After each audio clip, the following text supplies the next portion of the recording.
বাংলাদেশের পুলিশ হচ্ছে নবাবের নবাব। তাদের মুখের উপর আপনি যখন একটা প্রশ্ন করবেন, তাদেরকে যখন উত্তর দিবেন, তাদের সেটা পছন্দ হবে না। আমরা দেখেছি যে উদ্যানে ঢাকা বিশ্ববিদ্যালয়ের সাংবাদিক, শিক্ষার্থী সহ অনেকের উপর আক্রমণ করা হয়েছে এবং পুলিশকে এই মোরাল পুলিশিং করার দায়িত্ব হচ্ছে আমরা দেখেছি যে সরকারের উচ্চ পর্যায় থেকে দেওয়া হয়েছে।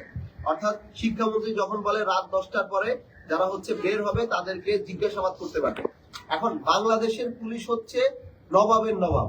তাদের মুখের উপর আপনি যখন একটা প্রশ্ন করবেন, তাদেরকে যখন উত্তর দিবেন, তাদের সেটা পছন্দ হবে না।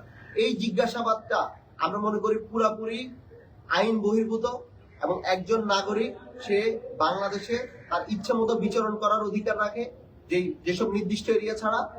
তাই তাদেরকে কোনো কারণ ছাড়া কোনো ধরনের এছাড়া জিজ্ঞাসাবাদ করার অধিকার এবং তাদের উপর যে আক্রমণ করা, আমরা দেখেছি যে নির্বিচারে তাদেরকে পুলিশ লাঠিচার্জ করেছে, এই ধরনের কোনো অধিকার পুলিশের নাই। আমরা দেখেছিলাম যে সালাউদ্দিন আহমেদ মাননীয় স্বরাষ্ট্রমন্ত্রী তিনি বলেছেন যে তিনি নাকি মব কালচার বন্ধ করবেন।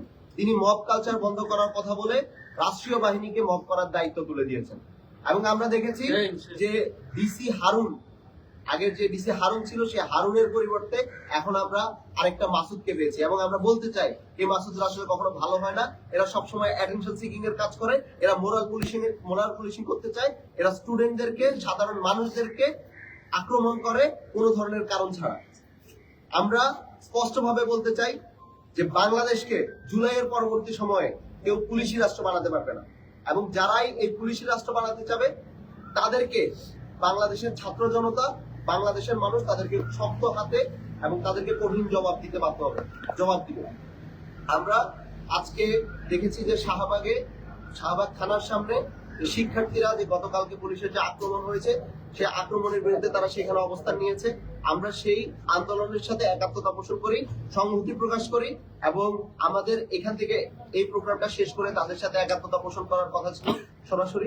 যেহেতু সেই প্রোগ্রামটি শেষ হয়ে গিয়েছে তাই আমরা সেখান থেকে হচ্ছে সরাসরি একাত্মতা পোষণ করতে পারছি না, বরং আমরা এখান থেকে আমাদের একাত্মতা পোষণ করি এবং আমরা মনে করি যে পুলিশের যে নির্বিচারে লাঠিচার্জ এবং যে পুলিশি রাষ্ট্র তৈরি করার আইন বহির্ভূত ভাবে অন্যকে আক্রমণ করার যে প্রবণতা, এই প্রবণতার আমরা নিন্দা জানাই এবং গতকালকে যাদের উপর আক্রমণ করা হয়েছে তাদেরকে অবশ্যই রাষ্ট্রীয়ভাবে তাদের কাছে ক্ষমা প্রার্থনা করতে হবে, পুলিশকে অবশ্যই তাদের কাছে ক্ষমা চাইতে হবে, ডিসি মাসুদকে প্রত্যাহার করতে হবে এবং যেসব পুলিশ কর্মকর্তার বিরুদ্ধে যাদেরকে আমরা দেখেছি যে সরাসরি লাঠি চার্জ করতে কিংবা শিক্ষার্থীদের গায়ে হাত তুলতে বা সাধারণ মানুষের গায়ে হাত তুলেছে, তারা কোনো ধরনের প্রমাণ কিংবা কোনো ধরনের অভিযোগ ছাড়াই তাদেরকে অবশ্যই শাস্তির আওতায়